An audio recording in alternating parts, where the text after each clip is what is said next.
Students, welcome to nourish education. आज हम sources of history के बाद का नेक्स्ट टॉपिक कवर करने वाले हैं और सोर्सेज ऑफ हिस्ट्री को आप लोगों ने बहुत लाइक किया है, मुझे अभी तक उस पर कमेंट्स आते हैं, तो आई एम हैप्पी कि आपको वो वीडियो पसंद आया था। उसके अंदर हमने डिफरेंट सोर्सेज देखे थे और अब हम उसी को प्रोसीड कर रहे हैं फर्दर। चैप्टर नंबर 2 जो है on the trail of earliest people, class 6 का हिस्ट्री का। तो लेट्स बिगिन। हम जो चीज़ें कवर करने वाले हैं चैप्टर में वो हैं the earliest people movement.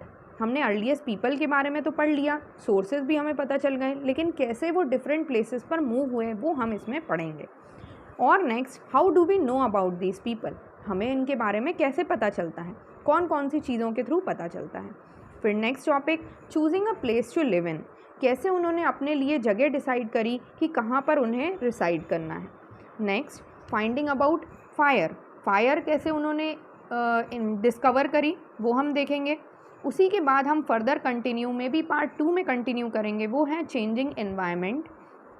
Farming और हर्डिंग कैसे उन्होंने स्टार्ट किया, मतलब फर्स्ट सेटलर्स जो थे वो कैसे नोमैडिक लाइफ से कन्वर्ट हुए हर्डर्स में। एंड लास्टली हम डोमेस्टिकेशन देखेंगे कि कैसे उन्होंने एनिमल्स को डोमेस्टिकेट करना स्टार्ट किया। So let's begin the earliest people. Why were they on the move, क्यों वो मूवमेंट करने लगे। हमारे जैसे अर्लीस्ट पीपल भी इधर से एक प्लेस से दूसरी जगह पर मूव होते थे डिफरेंट रीज़न के लिए। Earliest people on the sub continent lived, कब ये रहते थे, अबाउट 2 मिलियन ईयर्स अगो, और इन सर्च ऑफ फूड। तो मे बी उनका एक रीज़न ये रहा होगा कि वो फूड के लिए इधर उधर one place to another place move करते थे। वो हंट करते थे वाइल्ड एनिमल्स को, caught fishes and birds, gathered fruits, roots, nuts, seeds, leaves, stalks and eggs। तो ये अपने फूड के सर्च में एक प्लेस से दूसरी जगह पर शिफ्ट होते थे। They moved from place to place. अब why, what is the reason that they moved, और reasons for the movement of hunters या गैदरर्स। तो अगर वो एक जगह पर रहेंगे तो ये स्वाभाविक है कि वहाँ के रिसोर्सेज ख़त्म हो जाएंगे। तो they would have eaten all the available plants and animal resources of that particular place. उस जगह का वो लोग रिसोर्सेज कंज्यूम कर चुके हैं, इसीलिए अब उन्हें दूसरी जगह पर मूव करना पड़ेगा। नेक्स्ट, जो उनके साथ एनिमल्स थे वो उनको फॉलो करते थे, शायद बेटर वेजिटेशन के लिए एनिमल्स शिफ्ट होते थे दूसरी जगह, और इसी तरह से ये लोग उनको फॉलो किया करते थे। They moved from one place to another place. एक और जो मेन रीज़न है वो है वाटर। तो वाटर सोर्सेज की वजह से, जैसे स्ट्रीम हो गए, रिवर हो गए, लेक्स हो गए, पॉन्ड्स हो गए, इनकी वजह से भी वो one place to another place move करते थे। They moved according to the water at that particular place. Hunter gatherers जो थे वो फ्रीक्वेंटली, मतलब हर थोड़े टाइम में अपना बेस शिफ्ट करते थे, क्योंकि सीजनल चेंजेस भी होते थे। एज डिफरेंट प्लांट्स जो हैं वो डिफरेंट सीजन में फ्रूट बेयर करते हैं, तो इस कारण से वो लोग भी उन प्लांट्स के लिए शिफ्ट होते थे। एक और रीज़न जो हो सकता है उनके मूवमेंट का वो है they might have travel to meet their friends and relatives. अपने फ्रेंड से या अपने रिश्तेदारों से मिलने के लिए भी वो एक जगह से दूसरी जगह मूव हुआ करते होंगे। कुछ एनिमल्स जो थे वो स्ट्रॉन्गर थे और फास्टर थे ह्यूमन से, इसीलिए हंटिंग और गैदरिंग के अंदर स्पेशल स्किल्स चाहिए रहती थी, जैसे हंटर्स के बीच में कोऑर्डिनेशन शिकार करते समय, और presence of mind to avoid falling prey to animals. Gathering food जो है उसके अंदर भी स्पेशल नॉलेज और स्किल्स चाहिए, जैसे ये डिस्टिंग्विश करना, ये डिफरेंस बनाना कि वो खाने वाले हैं, खाने योग्य हैं या पॉइजनस प्लांट्स हैं, और उनका लोकेट करना एरियाज़ जहाँ पर लार्ज क्वांटिटी में उन्हें फूड मिल पाए। तो ये इस काम के लिए भी उन्हें स्पेशल स्किल या स्पेशल नॉलेज चाहिए रहती थी हंटर्स को। अब जो टूल्स हैं वो हमारे लाइव्स ईजियर बनाते हैं और कंफर्टेबल बनाते हैं। और हमें ये किससे पता चलता है कि अर्लीस्ट पीपल, उन लोगों के बारे में हमें कैसे पता चलता है, तो ये उनके द्वारा जो चीज़ें मिली हुई हैं, उनके द्वारा यूज़ की हुई या लेफ़्ट जो हैं डिफरेंट प्लेसेस पर, इससे हमें उन लोगों के बारे में पता चलता है कि वो क्या तरह की या किस तरह की चीज़ें यूज़ किया करते थे। जैसे टूल्स जो स्टोन के बने हुए हैं और एनिमल बोन्स के बने हुए हैं, कुछ पॉट्स, पैन्स या केव में जो पेंटिंग्स हैं, इनके थ्रू हमें अर्लीस्ट पीपल के बारे में पता चलता है। तो आदि मानव के बारे में हमें इन सब चीज़ों से आइडिया होता है कि वो क्या चीज़ें यूज़ किया करते थे। जैसे टूल्स की अगर हम बात करें तो ये हमारा आज जो काम है वो काफ़ी इजी बना देते हैं और कंफर्टेबल बना देते हैं। इसी तरह जो हमारे पूर्वज थे वो भी टूल्स किसी न किसी रीज़न के लिए यूज़ करते थे। जैसे हमेशा वो एक वाइल्ड एनिमल्स का डर रहता था उन्हें उनके अटैक का, तो इस समय उन्होंने जो सबसे बेस्ट उनका पार्टनर रहा उनकी रक्षा करने वाला, वो उन्हें लगा स्टोन, जो उनको ईज़िली अवेलेबल भी रहेगा और उन्हें प्रोटेक्ट भी कर पाएगा। तो शुरू में वो वैसे ही स्टोन्स को यूज़ किया करते थे। क्रूड मतलब होता है रॉ स्टोन्स, जो स्टोन उनको दिखा वो उन्होंने सीधे एनिमल्स के ऊपर मारा, जिसके कारण एनिमल्स को वो किल कर पाते थे और ऐसे अपना बचाव करते थे। धीरे धीरे उन्होंने उसे डिफरेंट स्ट्रक्चर में कन्वर्ट किया, कुछ टेक्निक्स यूज़ करके टूल्स में स्टोन्स में सुधार किया और उन्हें टूल्स में कन्वर्ट किया, जो वो हंटिंग के लिए यूज़ करते थे, जो ट्रीज़ की बार्क हैं, जो छाल है, उसको स्क्रैप करने के लिए करते थे, वुड को काटने के लिए करते थे, फ्रूट्स और रूट्स को काटने के लिए करते थे, या एनिमल की स्किन को स्क्रैप करने के लिए करते थे। तो ऐसे डिफरेंट टूल्स उनको ज़रूरत लगे जो उन्होंने स्टोन्स के थ्रू बनाए। ऐसा टाइम पीरियड जिसमें लोगों ने लार्ज अमाउंट में स्टोन टूल्स का यूज़ किया उसे हम कहते हैं स्टोन एज, जो about 2 million years ago start हुआ था और 5000 साल तक चला था। जैसे जैसे लोगों ने इम्प्रूवमेंट्स किया अपने टूल्स बनाने में, उसी के बेसिस पे स्टोन एज को 3 कैटेगरीज़ में डिवाइड किया गया है, जो है पैलियोलिथिक एज, मीज़ोलिथिक एज और नियोलिथिक एज। जो सबसे पुरानी या अर्लीस्ट फेज़ थी स्टोन एज की, उसे कहा जाता है पैलियोलिथिक एज।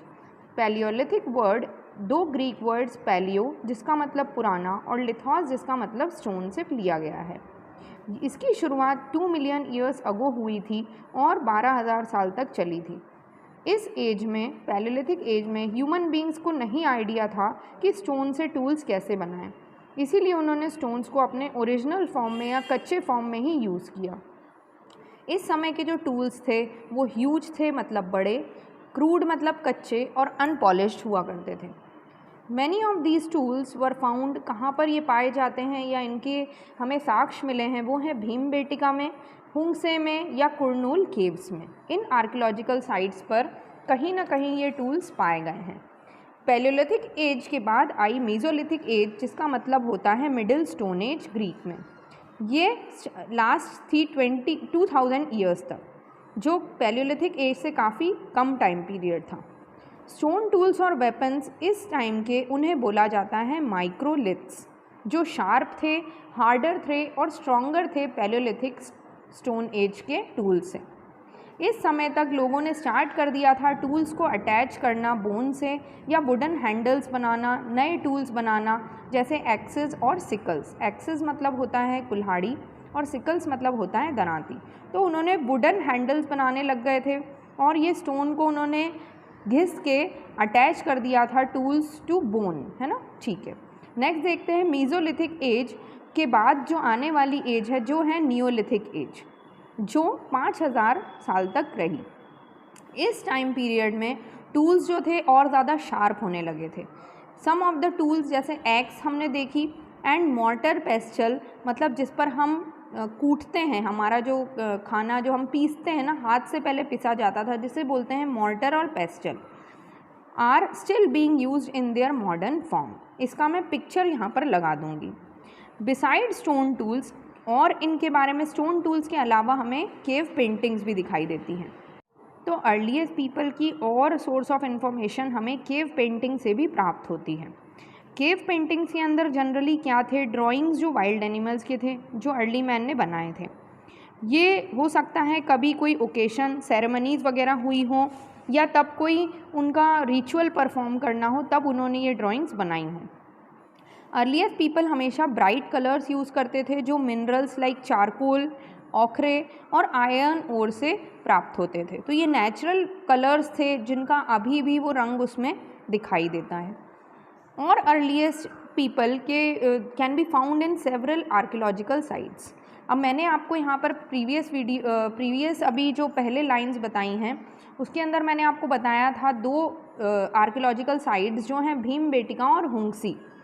तो ये दोनों जो लोकेटेड हैं, हुंगसी जो है ये साउथ में रिवर कृष्णा के पास है, और यहाँ पर बहुत सारे स्टोन टूल्स मिले हैं जो लाइमस्टोन से बने हुए हैं या चूने से बने हुए हैं। भीमबेटका जो कि मध्य प्रदेश में है, रिवर नर्मदा के पास। यहाँ पर काफ़ी सारी नेचुरल केव्स हैं that were used as rock shelters, और केव्स के अंदर पेंटिंग्स हैं जिससे हमें इन लोगों के बारे में इंफॉर्मेशन मिलती है कि तब वो कैसे ड्राइंग्स किया करते थे। काफ़ी सारी साइट्स जो हैं वो अब दब चुकी हैं या बरी हो चुकी हैं मड में, सैंड में या मॉडर्न सिटीज़ के कारण। कुछ जो हैं वो पानी में भी डूब चुकी हैं। It is worth noting that most of these sites, ये ज़रूरी है या ये ध्यान में देने वाली बात है, फैक्ट है कि ये जनरली साइट्स रिवर के आसपास हैं। अब इससे आपको अंदाज़ा लग जाएगा कि उन्होंने कैसे अपना प्लेस चूज़ किया रहने के लिए। जो हमारा नेक्स्ट पॉइंट है वो है choosing a place to live in. Early humans बहुत ही ध्यान में रखते थे ये चीज़ कि उन्हें ज़्यादा करके वाटर सोर्स के आसपास ही रहना है ताकि उन्हें फ्रेश ड्रिंकिंग वाटर मिले और उसी के आसपास उन्हें वेजिटेशन भी मिल जाएगी। इसीलिए उन्होंने भीमबेटका को चूज़ किया जो नर्मदा वैली के पास है।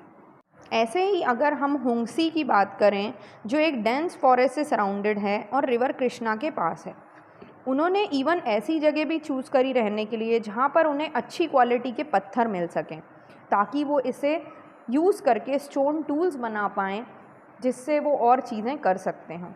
जैसे हंटिंग एनिमल्स के लिए यूज़ कर रहे हैं वो स्टोन्स, वैसे ही और डिफरेंट प्रकार के स्टोन टूल्स बना पाएँ, इसीलिए उन्होंने ऐसी जगह चूज़ करी। अब हम देखते हैं डिस्कवरी ऑफ फायर। फायर कब डिस्कवर हुई थी और उनके यूजेस क्या थे अर्लीस्ट पीपल के लिए। तो fire was discovered during stone age. जब स्टोन एज थी तभी फायर डिस्कवर हुई, और ये हमें आर्कियोलॉजिकल साइट से पता चलता है। जैसे कुरनूल की गुफाएं जो हैं वहाँ पर कुछ राख मिली है, ट्रेसेस ऑफ ऐश मिली है। इससे समझ में आता है कि उन्होंने फायर यूज़ की थी। अर्लीस्ट पीपल ने इसे शायद यूज़ किया होगा लाइट के लिए या फिर अपने आप को गर्म रखने के लिए, और शायद वाइल्ड एनिमल्स को अपनी गुफाओं से दूर रखने के लिए उन्होंने फायर यूज़ की। धीरे धीरे उन्होंने फायर्स पे कुकिंग स्टार्ट की और उन्हें रियलाइज़ हुआ कि रोस्टेड मीट जो है या वेजिटेबल्स जो हैं वो रॉ खाने से ज़्यादा टेस्टी लगते हैं। तो ये उन्होंने एक्सपेरिमेंट करके ही कहीं ना कहीं डिस्कवरी की कि फायर में पकाए हुए व्यंजन जो हैं या मीट हैं, वेजिटेबल्स हैं, वो ज़्यादा टेस्टी लगते हैं। इस तरह से अर्ली मैन ने टूल्स भी बनाए और फायर को यूज़ किया अपनी लाइफ को बेटर बनाने के लिए। तो आई होप इतना आपको क्लियर हो गया होगा। अब हम इसके साथ ही एक फैक्ट और शेयर करेंगे कि कैसे उन्होंने लाइफ में सेटल होना स्टार्ट किया। ठीक है, how did the earliest people begin to settle.